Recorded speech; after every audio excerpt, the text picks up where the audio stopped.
तो उस समय हमको समझ में आ गया कि मेरी कॉलिंग किस लिए थी, परमेश्वर ने किस लिए खड़ा किया। और मसीही लोगों के लिए भी देखिए हम लोग काम करते हैं, क्योंकि वो मेरा धर्म है, वो मेरा समाज है। उनके ऊपर यदि कोई भी संकट, कोई परेशानी आती है, उनको कभी भी मेरी आवश्यकता होती है, तो मेरा प्रयास होता है कि हम वहाँ पहुँचें और उनकी सहायता हर तरह से करें। एक सामंजस्य बिठाने का प्रयास करते हैं सरकार के साथ और तमाम लोगों के साथ, स्टेट के आला कमान के साथ, क्योंकि देखिए वो भी बहुत ज़रूरी है। और ताकि हम लोगों को बताएं कि इस तरह से ईसाई लोग जो हैं वो हमेशा अच्छे काम में लगे रहते हैं, कभी किसी का विरोध नहीं करते हैं। और कब माननीय प्रधानमंत्री जी से मिलने का जो मौका मिला, वो बहुत बड़ा मेरे लिए योगदान था, क्योंकि उन्होंने बहुत सी चीज़ें हम लोगों से शेयर की।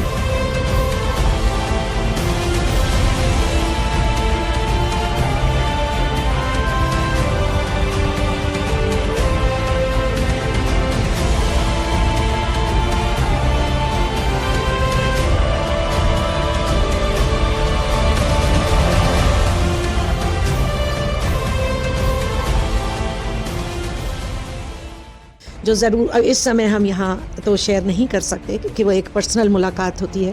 लेकिन इतना बढ़िया इंसान हमने अपने जीवन में नहीं देखा, क्योंकि जिस तरह से वो हम लोगों से बात कर रहे थे स्नेहपूर्वक। मेरी संस्था के 7-8 लोग थे और हर स्टेट से आए थे, तो उन्होंने जिस तरह से बात की, ऐसा लगा ही नहीं कि पहली बार और इतना बड़ा देश के प्रधानमंत्री से। उसके बाद 2 बार और उनसे मुलाकात, टोटल 3 बार मुलाकात का मौका मिला। और हमेशा जब भी मौका मिलेगा तो हम तो चाहते हैं उनसे मिलें। और उसके बाद जब हमने लोगों को बताना भी शुरू किया, वीडियोस देखा था मैंने, तो सबसे पहले हमारे दर्शकों को बताइए कि आपके राष्ट्रीय ईसाई महासंघ के बारे में, कि ये कैसे शुरू हुआ और किस तरीके से मसीह लोगों के लिए काम करता है। धन्यवाद। और आपको हम बताना चाहेंगे कि ये एक महासंघ है, और ये हम लोगों ने इसलिए इसको बनाया क्योंकि मुझे हमेशा ऐसा लगता था कि देखिए सब लोगों के बहुत बड़े बड़े संगठन हैं जो ग्लोबल हैं, लेकिन ईसाइयों की कोई भी ऐसी संस्था नहीं है जो पूरे विश्व में हो। वो मेरे एक मन में इच्छा थी कि ईसाई जो इस हिंदुस्तान में इतना अधिक सेवा के रूप में अपना योगदान देते हैं, बड़े बड़े स्कूल कॉलेजेस हैं और बच्चों को अच्छी जीवन शैली देना, अच्छे संस्कार डालने में सहायता मदद करना, वो कहीं ना कहीं कोई उनके इस काम की ओर ध्यान नहीं दे रहा है। तो उस पहचान को बनाने के लिए और मानव सेवा के लिए, जो कि एक हर मसीही का धर्म है, उसके लिए ही हम लोगों ने प्लान करा और इसको हमने स्टार्ट किया। इससे पहले हम सेंट्रल गवर्नमेंट एम्प्लॉय थे, जहाँ अटल बिहारी जी भी पढ़े, वो सारे कॉलेज के लोग, Christ church college, VSSD college, सारे बड़े बड़े जिनको कहते हैं कि बड़े तेज़ लोग थे, वो सारे लड़के, उन लोगों के बीच में इलेक्शन जीते हम, पहली महिला। और आपको ये हम 78-69 की बात बता रहे हैं। और तो समझ लीजिए कि इलेक्शन जब हम जीते तो एक रिकॉर्ड बन गया कि कोई महिला जीती है। और इतना सड़कों पे हंगामा, इतनी जीप, इतने इंटरव्यूज़, तो वो सब कुछ मेरे लिए नया था। लेकिन आपके साथ यदि परमेश्वर है, आपका इरादा सच्चा और अच्छा है, तो आपको कभी भटकने नहीं देगा। आपको हमेशा वो सही तरफ गाइड करेगा और सही डायरेक्शन में ले जाएगा। और वहाँ से फिर हम जीते पूरे हिंदुस्तान में। जिस समय हम कोर्ट से केस जीते तो ये हुआ भी कि भाई कोई ईसाई महिला है और जिसने हिला के फेंक दिया सिस्टम को, क्यों नहीं आ गए हैं। कोविड में हर व्यक्ति को एक ईसाई नर्स चाहिए थी, जिसके द्वारा उसको लगता था कि यही मेरी सेवा करके मेरी जान बचाएगी। जिन कमरों में कोई आने को तैयार नहीं था और लाश को भी दूर से लपेट के पुलिस फेंक देती थी लवारिस में और जला दिए जा रहे थे, उस समय ईसाई महिलाओं ने अपने बच्चों की परवाह नहीं की, क्योंकि उनको अस्पतालों से 3-3, 4-4 दिन निकलने को नहीं मिलता था कि इन्फेक्शन कैरी ना हो जाए। उस समय उन्हें वो चाहिए थी, क्रिश्चियन टीचर चाहिए उनको, और अच्छी बातें, अच्छी कहानियाँ सुनाने के लिए, चर्च की अच्छी चीज़ें बताने के लिए उनको तब क्रिश्चियंस चाहिए होते हैं। लेकिन पद में क्यों कमी की जाती है मेरे भाइयों बहनों के साथ। ये मेरा एक बहुत संदेश है कि उनको आगे बढ़ने का मौका दें, और आप लोगों को कभी शिकायत का मौका नहीं मिलेगा। रोशनी रोशनी वो बनके आया, रोशनी।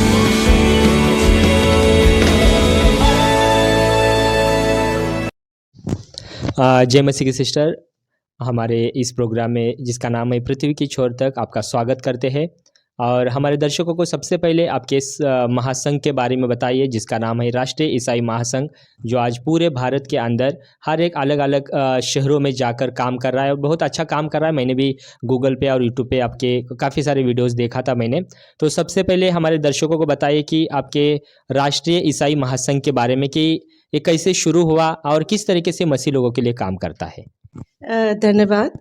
और आपको हम बताना चाहेंगे कि ये एक महासंघ है और ये हम लोगों ने इसलिए इसको बनाया क्योंकि मुझे हमेशा ऐसा लगता था कि देखिए सब लोगों के बहुत बड़े बड़े संगठन हैं जो ग्लोबल हैं। यदि हम देखें तो हर कम्युनिटी के इतने बड़े हैं कि पूरे विश्व में हैं, लेकिन ईसाइयों की कोई भी ऐसी संस्था नहीं है जो पूरे विश्व में हो।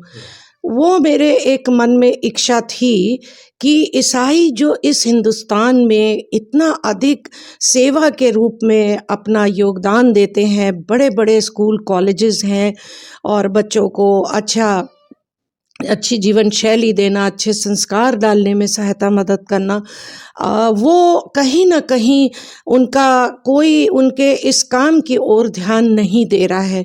तो उस पहचान को बनाने के लिए और मानव सेवा के लिए, जो कि एक हर मसीही का धर्म है, उसके लिए ही हम लोगों ने प्लान करा और इसको हमने स्टार्ट किया। इससे पहले हम सेंट्रल गवर्नमेंट एम्प्लॉय थे और एक बहुत अच्छा समय गुजरा। 37 साल हमने नौकरी की और उसके बाद नौकरी से हम बहुत संतुष्ट थे। क्योंकि पहले आप लोगों को एक बात हम बताना चाहेंगे प्रभाकर जी, कि पहले हमें लगता था हम गलत प्रोफेशन में आ गए हैं और यहाँ पे लगता था शायद हम नेता बन जाते, शायद हम मंत्री बन जाते, शायद हम कुछ और बन जाते। एक से एक बड़ी बड़ी बात, जो आपका छोटा दिमाग होता है, आपकी सोच छोटी होती है क्योंकि आपकी उम्र कम होती है, वो धीरे धीरे फिर ऐसा लगता है उम्र के साथ बदलता है। आपको लगता है कि नहीं, मेरी कॉलिंग किसी चीज़ के लिए है। तो धीरे धीरे मुझे अपनी कॉलिंग का कहना चाहिए एहसास होना शुरू हुआ, क्योंकि जब हमने लड़कों को पढ़ाना शुरू किया, बड़े बड़े समझ लीजिए 12वीं के लड़कों को हमने पढ़ाया, जो अपनी उम्र के हिसाब से थोड़ा सा ऐसा भी हो रहा था कि कुछ उनकी सोच में बदलाव आ रहा था, जहाँ पे उन्हें गाइडेंस की ज़रूरत थी। वो मेरे लिए एक बहुत बड़ा टर्निंग पॉइंट था कि मुझे ऐसा महसूस हुआ, नहीं, शायद मुझे यही करना चाहिए, इन जीवनों को बचाना मेरा एक मेन पर्पस होना चाहिए। फिर मैंने इस संस्था को बनाया, इसको रजिस्टर कराया और आज ये संस्था पूरे भारतवर्ष के हर राज्य में चल रही है और राज्य के अलावा शहरों में, जैसा कि आपने कहा, बहुत शहरों में, बहुत सारे डिस्ट्रिक्ट्स में चल रही है। तो धीरे धीरे हम इसमें आ गए, लेकिन तब तक भी ऐसा नहीं महसूस होता था कि मेरे पीछे इतनी बड़ी शक्ति है प्रभु यीशु मसीह की, जो मुझे प्रेरित कर रही है कि इन सब चीज़ों को मैं स्वयं करूं या मैं इनको देखूं या इनको जानूं। तो मेरे जीवन में एक ऐसा मोड़ आया जब मैंने ये संस्था बनाई, तो सब लोगों ने मजाक भी उड़ाया कि कहाँ चला पाएंगे पूरे ऑल ओवर इंडिया। और इस समय मेरे साथ 10 दूसरे कंट्रीज़ भी हैं, जो मेरा सपना है कि विदेशों तक ये चली जाए। तो 10 लोग हैं, 10 स्टेट्स आ गए हैं, कंट्रीज़ आ गए हैं और वो एम्बेसडर्स कहलाते हैं मेरी संस्था में। तो USA से हैं, इटली से हैं, ऑस्ट्रेलिया से हैं, दुबई से हैं, UK से हैं। तो वो सब एज एन एम्बेसडर्स हम लोगों के साथ जुड़े हैं और हम लोग भी बहुत अच्छा महसूस करते हैं। और भारतवर्ष का एक एक स्टेट है मेरे साथ। तो उस समय जब घर में मैंने संस्था बनाई, घर आए तो सब कहने लगे कि एकदम अलग काम है ये, आप टीचिंग में रहे तो आप कैसे इतना बड़ा काम कर पाएंगी, कौन आपसे जुड़ेगा, आपको कौन जानता है। तो मुझे लगा कि ये बात तो ठीक कह रहे हैं, कैसे होगा, कैसे हम लोगों को कांटेक्ट करेंगे। और उसके बाद मेरे ब्रदर इन लॉ हैं, उन्होंने कहा क्या तुम 100 लोग इकट्ठा कर सकती हो। मैंने कहा नहीं भाई साहब, हम तो नहीं कर सकते, 10-15 लोग से ज़्यादा आएंगे नहीं। थोड़ा दिल्ली में देखिए कितनी बिजी लाइफ है, लोगों को इकट्ठा करना बहुत कठिन है। तो मैंने कहा नहीं, ऐसा नहीं हो पाएगा, नहीं हो सकता। लेकिन आज जो हज़ारों की भीड़ मेरे साथ है, अभी हम पंजाब गए थे तो 7,000 लोग थे, बॉम्बे गए थे तो 3,500 लोग थे, पंजाब गए थे तो 2,500 लोग थे, हज़ारों की, अरुणाचल प्रदेश गए, नॉर्थ ईस्ट गए, जहाँ जहाँ गए आप समझ लीजिए कि हैदराबाद गए, आपके यहाँ भी आए थे, बहुत भीड़ थी। और हैदराबाद में तो ऐसा हुआ था कि पुलिस को धक्का दे के लोग अंदर आ गए थे कि सुना ही नहीं उनकी बात कि अभी नहीं जाना है। और तो इस तरह से जब सब लोग आ गए, इकट्ठा हुए, तब मुझे महसूस हुआ कि ये तो हम तो 100 लोग भी इकट्ठा नहीं कर सकते, या हज़ारों लोग हमसे मिलने आते हैं। तब मुझे महसूस हुआ ये शक्ति हमारी नहीं है, ये उसकी शक्ति है, उसकी कॉलिंग है। उसने यदि मुझको खड़ा किया है, उसने यदि मुझको इस काम के लिए चुना है, तो आज जितना धन्यवाद परमेश्वर का करें हम वो कम है। और उसके बाद देखिए धीरे धीरे हम इसमें आगे बढ़ने लगे, और ये कैसे और कब होता चला गया ये हमें स्वयं नहीं समझ में आया कि ऐसा कैसे हो रहा है, कैसे लोग इतने दूर दूर से आते हैं, कैसे इतने दूर दूर से मिलने के लिए इच्छा करते हैं, मिलते हैं, और वो सारा योजनाबद्ध तरीके से होता है। फिर कुछ लोगों ने कहा कि परमेश्वर ने आपको अस्तर की तरह से बनाया, किसी ने कहा कि और किसी से कहा उसकी तरह बनाया, लेकिन देखिए परमेश्वर ने जो बनाया बस अपना बनाया। उसने मुझको रास्ता दिखाया, उसने मुझे आगे बढ़ाया, उसने मुझे बताया कि इस तरह से काम करना, ऐसे काम करना है। तो जो सहायता होती है, जिसके लिए जो जब कहाँ करना होता है, तो हम लोग खड़े होते हैं। लेकिन एक बात हम ये भी बताना चाहते हैं अपने दर्शकों को आपके द्वारा कि हम लोग किसी भी पीड़ित व्यक्ति के लिए काम करते हैं। ऐसा नहीं है कि हम लोग सिर्फ ईसाई लोगों के लिए काम करते हैं। हमारे पास यदि एक बच्चा आता है उसको कोई तकलीफ़ है, उसको कोई परेशानी है, उसकी कहीं कोई सुनवाई नहीं है, तो उस बच्चे के लिए भी हम लोग खड़े होते हैं, मेरी संस्था के लोग खड़े होते हैं। या कभी कोई महिला आती है, उसको घर में डोमेस्टिक वायलेंस है, किसी और प्रकार से उसका उत्पीड़न है, वो आते हैं, तो उनके लिए भी हम लोग खड़े होते हैं। इसमें कोविड टाइम में तो आप ये समझ लीजिए कि मेरी संस्था थी पहली संस्था जो रोड पे आई थी, और बिना डरे, क्योंकि मुझे ये लगता था मरना तो एक दिन है, कोविड से मरना लिखा होगा तो मरेंगे, तो हम लोग, मैं और मेरा बेटा सबसे पहले सड़क पे आए। और हम लोगों ने जब राशन बांटना शुरू किया तो हम लोगों को पुलिस रोकती नहीं थी, बाय का हाथ हिलाती थी। और उन लोगों के लिए भी हम लोग अलग पैकेट बना के ले जाते थे, उनको एक फ्रूटी और केला और चिप्स वगैरह रख के, क्योंकि रात दिन वो खड़े हुए थे और बहुत मेहनत कर रहे थे सबके लिए कि घरों से लोग ना निकले, उनके लिए भी बहुत खतरा था। और जब हम लोग जाने लगे तो समझ लीजिए दिल्ली के इलाकों में हज़ारों में लोग इकट्ठा होते थे, और वो कहाँ से कैसे इंतज़ाम हो जाता था, यहाँ तक कि किसी ने एक बोरा गेहूं दे दिया, किसी ने आटा दे दिया, किसी ने तेल दे दिया, इस तरह से लोग पहुंचाते थे कि आप इधर से उठाते हुए चले जाइए। फिर हम लोग रात भर इसी कमरे में बैठ के बनाते थे पैकेट। तो उस समय हमको समझ में आ गया कि मेरी कॉलिंग किस लिए थी, परमेश्वर ने किस लिए खड़ा किया। और मसीही लोगों के लिए भी देखिए हम लोग काम करते हैं, क्योंकि वो मेरा धर्म है, वो मेरा समाज है। उनके ऊपर यदि कोई भी संकट, कोई परेशानी आती है, उनको कभी भी मेरी आवश्यकता होती है, तो मेरा प्रयास होता है कि हम वहाँ पहुँचें और उनकी सहायता हर तरह से करें। एक सामंजस्य बिठाने का प्रयास करते हैं सरकार के साथ और तमाम लोगों के साथ, स्टेट के आला कमान के साथ, क्योंकि देखिए वो भी बहुत ज़रूरी है। और ताकि हम लोगों को बताएं कि इस तरह से ईसाई लोग जो हैं वो हमेशा अच्छे काम में लगे रहते हैं, कभी किसी का विरोध नहीं करते हैं, कोई धरना प्रदर्शन नहीं करते हैं, किसी से लड़ाई झगड़ा नहीं करते हैं। ये बात एक समाज में जानी चाहिए, जिसके लिए हम लोग प्रयास करते हैं और इस काम को करते हैं। उसके अलावा हम ग्लोबल पीस एम्बेसडर हैं। यूएसए से किसी ने हमको देखा, उन्होंने चुना, फिर हमको कांटेक्ट किया गया, फिर उन लोग बेंगलोर में पूरा मेरा बहुत बड़ा सर्टिफिकेट और अवार्ड और सब लेकर के आए, और उन लोग ने ग्लोबल पीस एम्बेसडर बनाया, जिसके लिए काम करने के लिए कई कंट्रीज़ में भी हम गए हैं, काफ़ी कंट्रीज़ में गए हैं, और वहाँ पे भी इस तरह के काम को किया है। और अब ये है कि उसके अलावा ह्यूमन राइट डिफेंडर भी हैं।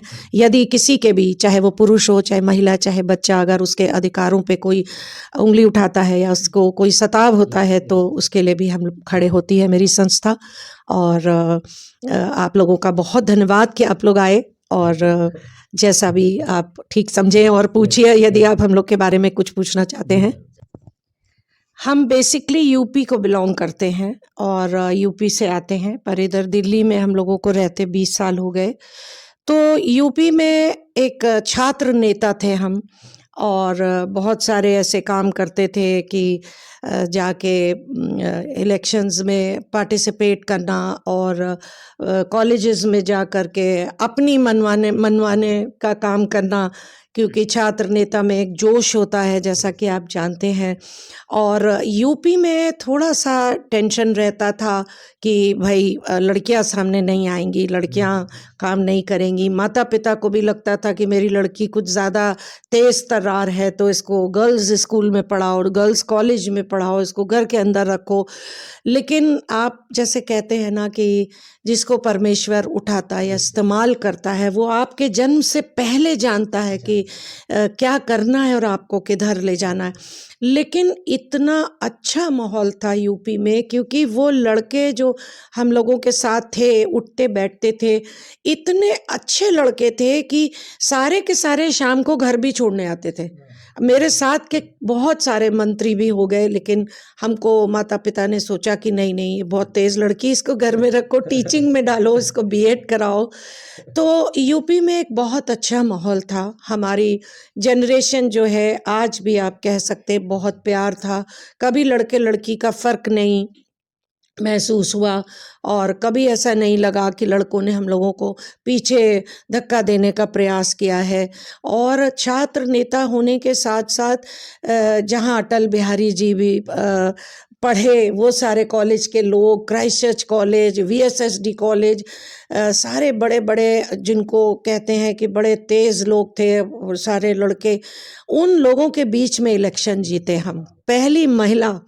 और आपको ये हम 78-69 की बात बता रहे हैं।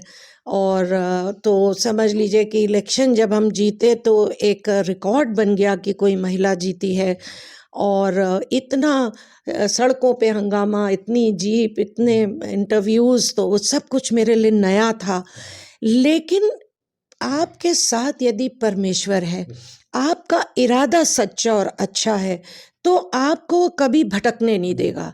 आपको हमेशा वो सही तरफ गाइड करेगा और सही डायरेक्शन में ले जाएगा।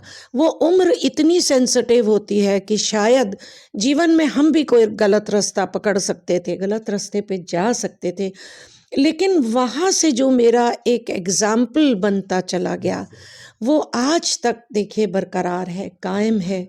एक ऐसी छवि कि जिसको देख के लोग कॉपी करना चाहते हैं, ये बहुत बड़ी बात है। और यदि आपको जीवन में कोई ऐसा प्लेटफॉर्म मिल गया है तो उसको मेंटेन करना आजकल बहुत कठिन है। तो ना कभी मैंने कोई पैसे का लालच किया, ना कभी डोनेशन पे डिपेंड किया। अपने पास से, आज भी अपने पेंशन से लगा देते हैं, कुछ भी कोई सहायता करनी होती है। और नहीं तो देखिए छोटी छोटी मेंबरशिप से भी कुछ ना कुछ आ जाता है, पर हमने कभी एफसीआरए तक नहीं लिया। क्यों हम टेम्पटेशन में फंसे? शायद हम टेम्पटेशन में फंसे हैं और बहुत करोड़ों में एड आ जाए तो शायद हम भटक जाएं, तो परमेश्वर नहीं चाहता है। तो हमें इसलिए ऐसा करना भी नहीं था। तो यूपी से फिर मेरा ट्रांसफ़र असम किया गया, क्योंकि ट्रांसफरेबल पोस्ट होती है सेंट्रल गवर्नमेंट में, तो मेरे लिए असंभव था जाना। बच्चे छोटे थे उस समय, थोड़ा सा कोर्ट केस की भी बात आ गई कि कोर्ट केस करना पड़ेगा। तो समझ लीजिए कि लेकिन सब रास्ते मिलते गए, सब कटता गया और वहाँ से फिर हम जीते। पूरे हिंदुस्तान में जिस समय हम कोर्ट से केस जीते तो ये हुआ भी कि भाई कोई ईसाई महिला है और जिसने हिला के फेंक दिया सिस्टम को। क्योंकि हमने जजेस से बात स्वयं की, उस दिन कुछ हड़ताल थी तो हमने जजेस से इस तरह की बात कही थी कि पहले तो आप लोग कहते हैं बेटियों को पढ़ाओ, और जब बेटी पढ़ के आज इस लायक हो गई कि उसको 80-90 हज़ार सैलरी मिलती तो कहा जाता है नौकरी छोड़ दो, नहीं जाना अगर आसाम। तो आप चाहते क्या हैं, ये आप पहले क्लियर करें। आप चाहते हैं हम लोग आगे बढ़ें, नौकरी करें, परिवार देखें, पति का सहारा बने, बच्चों का सहारा बने, या आप चाहते हैं हम नौकरी छोड़ के घर में बैठे? तो जजेस के चेहरे पे भी मुझे लगा हल्की सी मुलायमियत थी और एक स्माइल सी थी, जबकि एज प्रोटोकॉल वो मुस्कुरा नहीं सकते थे। तो मेरे लिए वो बहुत बड़ी चीज़ थी। उसके बाद जब हम जीते तो लोग बार बार ये बात कहते हुए सुने गए कि बड़ी तेज़ है। वकील ने हमसे कहा मैडम आपको तो वकील होना चाहिए था। लेकिन फिर ये इच्छा हुई कि अब यूपी छोड़ देते हैं। फिर देखिए वो भी परमेश्वर के ओर से था, क्योंकि यूपी छोड़ के नए सिरे से दिल्ली आके बस जाना एक बहुत बड़ा चैलेंज था। इस चैलेंज को, इस बीड़ा को उठाने के लिए उस समय शायद हम मेंटली और फिज़िकली इसलिए तैयार नहीं थे कि हस्बैंड भी गवर्नमेंट जॉब में थे और वो उस समय उत्तर प्रदेश में लखनऊ में पोस्टेड थे। तो उनके बगैर अकेले यहाँ आके, क्योंकि वो तो नौकरी नहीं छोड़ सकते थे, छोटे छोटे 2 बच्चे ले करके, और मेरी सिस्टर मेरे साथ रहती हैं जो मेरी संस्था की, कल्पना जी जो मेरे संस्था की ट्रेजरर भी हैं, और उनके साथ बस अकेले 2 लोगों का यहाँ पर आके रहना। लेकिन बहुत हिम्मत मिली लोगों की प्रार्थनाओं से, क्योंकि धीरे धीरे तब लोग जानने लगे थे और पहचानने लगे थे और मेरी कामों को देखने लगे थे और एक रिकग्निशन मिलना स्टार्ट हो गया था। तो उसके बाद यहाँ के फिर बसे बने, और कब माननीय प्रधानमंत्री जी से मिलने का जो मौका मिला वो बहुत बड़ा मेरे लिए योगदान था, क्योंकि उन्होंने बहुत सी चीज़ें हम लोगों से शेयर की जो ज़रूर इस समय हम यहाँ तो शेयर नहीं कर सकते, क्योंकि वो एक पर्सनल मुलाकात होती है। लेकिन इतना बढ़िया इंसान हमने अपने जीवन में नहीं देखा, क्योंकि जिस तरह से वो हम लोगों से बात कर रहे थे स्नेहपूर्वक, मेरी संस्था के 7-8 लोग थे और हर स्टेट से आए थे, तो उन्होंने जिस तरह से बात की, ऐसा लगा ही नहीं कि पहली बार और इतना बड़ा देश के प्रधानमंत्री से।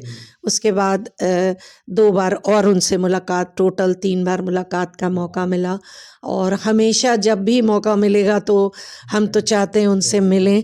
और उसके बाद जब हमने लोगों को बताना भी शुरू किया कि देखिए ऐसा नहीं है, जो पॉलिटिकल बातें तो अलग होती हैं पर एक इंसान अलग होता है, तो वो भी है। और हमेशा हमें सहायता मिली उन लोगों से, और उनके द्वारा भी बहुत से ऐसे सहायता के द्वारा से काम हुए जिन्हें हमने अपने लोगों तक भी पहुंचाया। और भविष्य में सामंजस्य बैठाते रहेंगे हम सरकार के और इनके बीच में, क्योंकि हम नहीं चाहते कि कुछ ऐसी बातें हों जिससे हमारे लोगों को कोई गलत फहमी हो या सरकार को हमारे प्रति गलत फहमी हो। जब मौका लगेगा हम इस ब्रिज को, इसको मेंटेन करने का प्रयास करेंगे और हमेशा करते रहेंगे। Thank you. मैम बहुत बहुत धन्यवाद। और आपके लिए दूसरा एक सवाल है कि राष्ट्रीय ईसाई महासंघ के द्वारा आप लोगों को क्या संदेश देना चाहेंगे और आगे जाकर प्रभु में आपका क्या विज़न है? बहुत अच्छा सवाल है, और बहुत धन्यवाद दोबारा रोशनी प्रोडक्शन का और प्रभाकर जी का, प्रभाकर सूर्यवंशी, जो इतनी दूर से हैदराबाद से आए और मौका दिया कि हमारी बात लोगों तक पहुंचाएं। इसके लिए आप लोगों का फिर से एक बार बहुत बहुत धन्यवाद। देखिए, मेरा एक विज़न तो ये है कि प्रभु के जो लोग हैं उनको समझने का प्रयास किया जाए, लोग उनको समझें कि किस लिए और क्या काम वो करते हैं। उनको गलत नहीं समझना चाहिए, यदि कोई समझता है तो इसलिए नहीं समझना चाहिए। उनको देखिए, आपके द्वारा भी गाइडेंस मिले, अगर आप लोग चाहते हैं वो इस तरह रहें या कैसे रहें, क्योंकि देखिए ये एक ऐसी जाति है, ऐसी कौम है जो कभी भी किसी बात को लेके झगड़ा लड़ाई नहीं करती है, और कभी सड़कों पे आके किसी तरह के ऐसे काम नहीं करती है कि जिससे किसी को भी कष्ट पहुँचे, बल्कि प्रयास करते हैं कि अपने नम्रता से और अपने अच्छे व्यवहार से हम सबको अपना बना के चलें। और दूसरा, हम ये चाहते हैं कि देखिए, ईसाई लोगों को पद के लिए बहुत कम चयनित किया जाता है। तो मुझे बार बार ये लगता है कि देखिए, किसी भी समाज का हम नाम नहीं लेना चाहेंगे, लेकिन कहीं भी कोई बड़ा पद होता है, आयोग के पद होते हैं, और भी बहुत से पोस्ट ऐसी होती हैं जहाँ पे आप ईसाई व्यक्ति को मौका दे सकते हैं। उसके कामों को दीजिए, उसको मौका देंगे तो वो आगे आएंगे और उन पदों पे रह के वो एक वफादार और ईमानदार व्यक्ति साबित होंगे। क्योंकि मुझे वो ज़माना भी याद है जब ईसाइयों को ये कहा जाता था कि ये बहुत ईमानदार व्यक्ति है, तो इसको ये पोस्ट दो ताकि पोस्ट के साथ जस्टिस हो सके। तो मुझे लगता है कि यदि दोबारा जो चीज़ें ख़त्म हो रही हैं, जो सिस्टम से आउट हो रही हैं, उनमें उनको फिर से उजागर किया जाए, उनको फिर से सामने लाया जाए और उनको मौका दिया जाए। तो टैलेंट बहुत है, बोलने का टैलेंट है, सहायता करने का टैलेंट है, एक दूसरे के लिए खड़े होने का टैलेंट है, एक दूसरे की मदद की आदत है, और दूसरे ये है कि किसी प्रकार का कोई चीटिंग नहीं है उनके अंदर, ईमानदारी है। और यदि करेंगे तो सबके अपने अपने कर्मा हैं, उसका जवाब उन्हें ऊपर देना होगा, उसमें तो देखिए हम और आप कुछ नहीं कर सकते। लेकिन यदि उनको मौका दिया जाएगा, उन ईसाई भाइयों को, अक्सर लोग हमसे भी सवाल करते हैं कि मैम आप क्यों नहीं कोई पद लेती, लेकिन देखिए हम पद ले लेंगे तो उन लोगों के लिए कौन खड़ा होगा। तो ये मेरी एक ऐसी सेक्रीफाइस है कि हम स्वयं पद लेके बैठ जाएं और स्वयं एक गाड़ी मिल जाए, एक सरकारी मिल जाए, लेके घूमें सारा तमगा और यहाँ बिल्ला लगा लें और ताज पहन के बैठ जाएं, वो सेवा नहीं होती है। और मेरा उद्देश्य, मेरी इच्छा, मेरा मन सेवा का है, और उन लोगों को उस खोए हुए उनकी अच्छाइयों को सामने लाना है, तो लोग देखें, समझें, ईसाइयों की तकलीफ़ को भी समझें। और एक चीज़ और हम ये कहना चाहते हैं कि जिस तरह से सारे धर्मों को आगे बढ़ने के मौके मिलते हैं, उनको सीट मिलती है, तो उनको ये कह दिया जाता है कि ये बड़ी माइनॉरिटी, हमें तो माइक्रो माइनॉरिटी कह के जो पीछे ढकेला जाता है, ऐसा नहीं है। आप ये देखिए, गुदड़ी में लाल एक कहावत है यूपी में, कि आपको छोटे मोटे गरीब फटे कपड़ों में भी हीरा चमकता हुआ दिख जाएगा।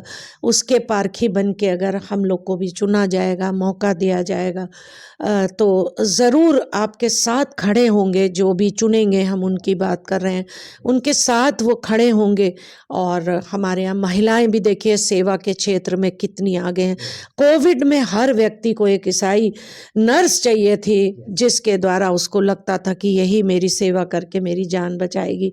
जिन कमरों में कोई आने को तैयार नहीं था और लाश को भी दूर से लपेट के पुलिस फेंक देती थी लवारिस में और जला दिए जा रहे थे, उस समय ईसाई महिलाओं ने अपने बच्चों की परवाह नहीं की, क्योंकि उनको अस्पतालों से 3-3 4-4 दिन निकलने को नहीं मिलता था कि इन्फेक्शन कैरी ना हो जाए।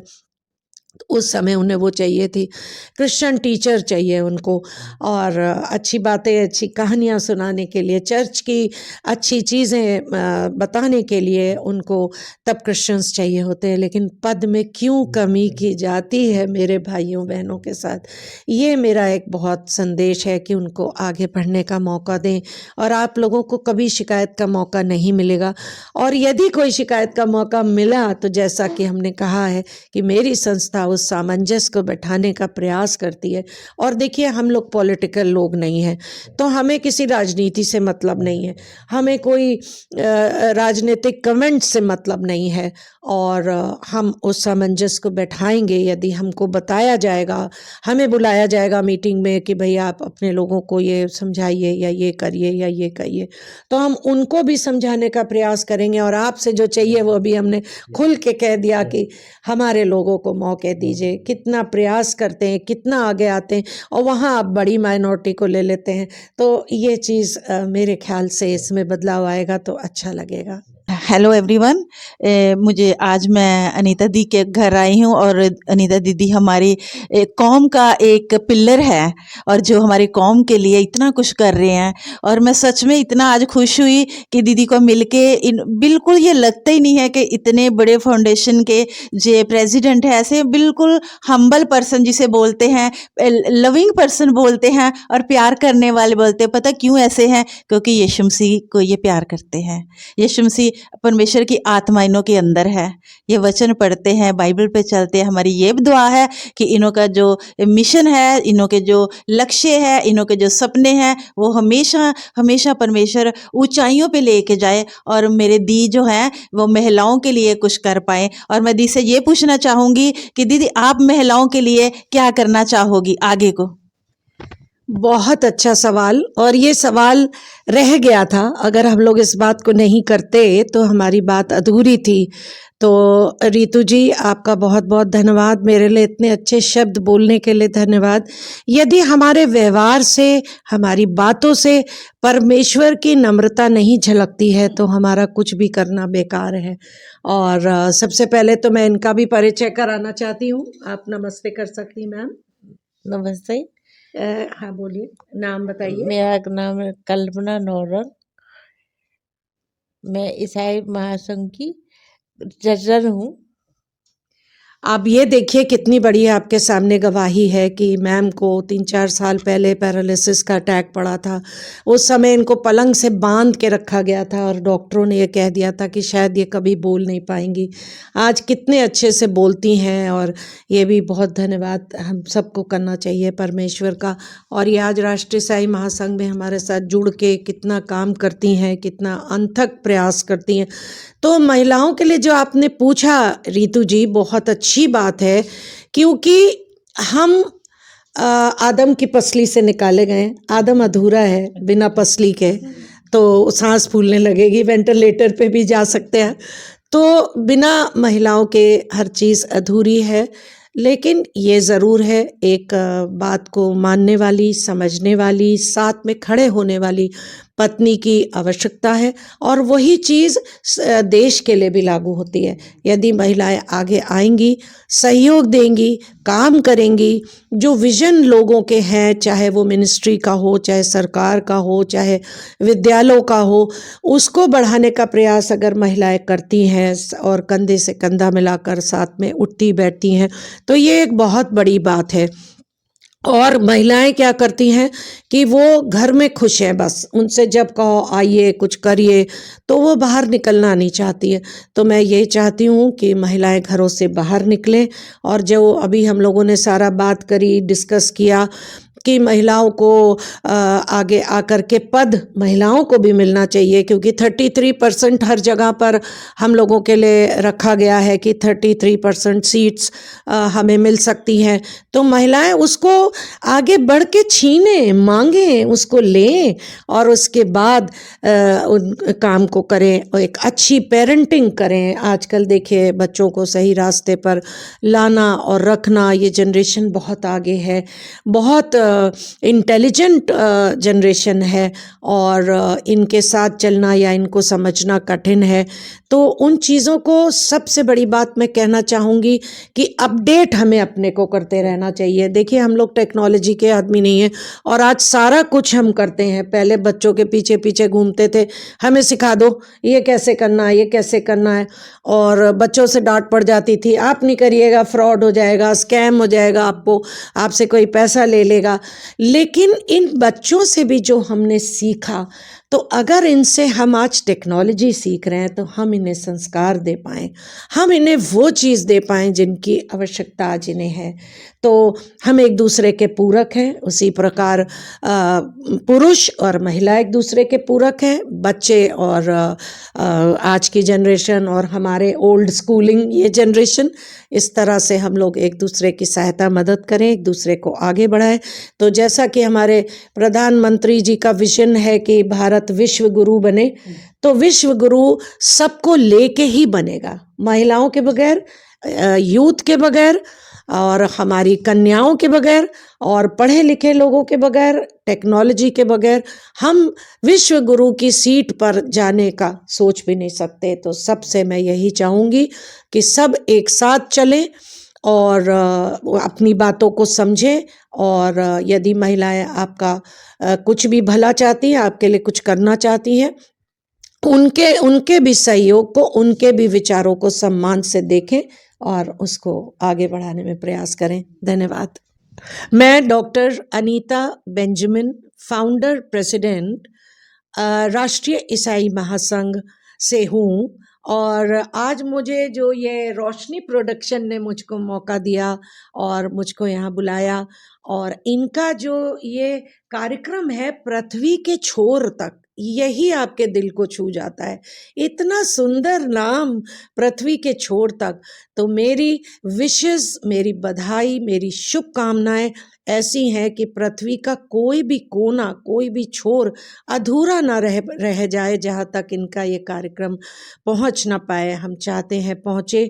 और यदि आप लोग के पास भी कोई गवाही है, आप कुछ बोलना चाहते हैं, आप कुछ कहना चाहते हैं, इस कार्यक्रम से जुड़ना चाहते हैं, तो यहाँ पर स्क्रीन के नीचे दिए हुए नंबरों पर आप कॉल कर सकते हैं। मुझे भी आप कॉल कर सकते हैं, मुझे व्हाट्सअप कर सकते हैं, तो हम आपको इनसे डायरेक्ट कनेक्ट कर देंगे।